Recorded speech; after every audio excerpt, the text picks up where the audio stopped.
Hello guys, papakita ko lang yung aking tinatawag na tira-tirang gulay o ganyan. Kapag kasi nagluluto ako, siyempre hindi lahat ay ilalagay yung depende kasi gaano kadami yung kaya nilang ubusin. So ayun, mga tira-tirang ganyan, mga ganyan, ayan. Saka ito, ayan. Mga ganyan ba, kalta-kaltasan na yan, ayan. Ayan. Pero iba-iba kasi yung klase na niluto ko. So, ganitong may tira-tira, ako na, ina-assemble ko na sa gusto kong pagkain.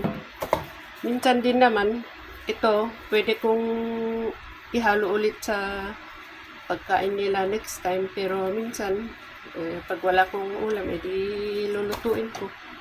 So, pipili lang ako dito ng aking lulutuin ngayon. Tapos, nung Sabado, mayroon kaming tirang ito, minced fish. Hindi, ano ba? Ganyan siya kadami. Basta ganyan siya kadami. Minced fish. Hindi ko naman masyado gusto ito. Pero dahil maliit lang naman, so kainin ko na lang. Iluluto ko. Nito lang kadami dahil maliit lang yung yung minced fish. So, ang gagawin ko lang ay, marami namang gumagawa nito. Ganyan. Ayan. Pero itong minced fish, hinaluan ko ng na-chop-chop na spring onion.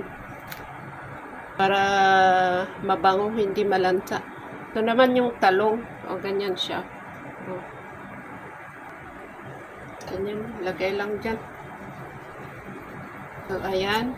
Nailagay ko na yung minced fish. Yung iba nilalagyan pa ng konting harina, pero ako ayaw ko kasi siyempre ayaw ko yung dumami ang starchy sa aking katawan. So ito lang.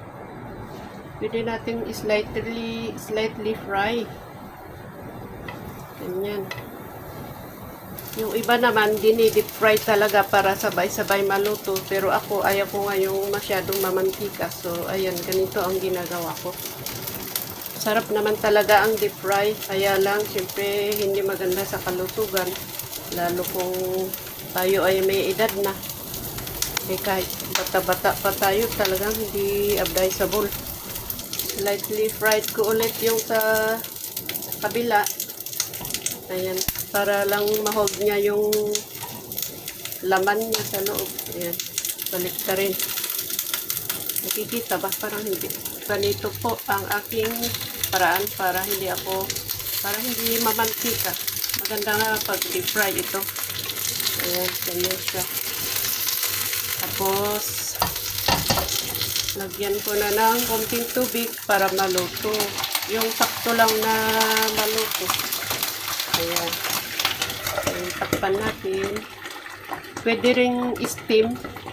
Pagkatapos natin i-steam para hindi siya magalaw o para steady yung Pero okay lang na ganyan. Kasi nga hindi deep fry. So nilagyan ko ng tubig para maluto. Para hindi tayo kumain ng mamantika. At okay na po. Naluto na po. O, sakto na wala yung tubig. Basta sakto lang yung tubig. Para hindi maging soft yung yung hindi matubig yung gulay. O yan. Yan ang ating pananghalian ngayon. O kahit tigliliit yung mga tira-tirang hindi na iluto, pwedeng i-create ng masarap na ulam. Kahit naman walang minced fish, pwedeng i-shred ng shredded, tapos minced pork or shredded pork din, pwede. O kaya kahit anong karne, pwede ling pure, stir fried lang, okay na. Taon kasi na may tirang ganito, minced fish, so hinalo ko na lang dito. Dahil gusto ko pa rin kumain ng dagdagan ng green leafy vegetables. So nagluto ako na may konti kasi akong natira na kangkong. So ayan. Kunti lang naman ito, mga ilang tangkay lang.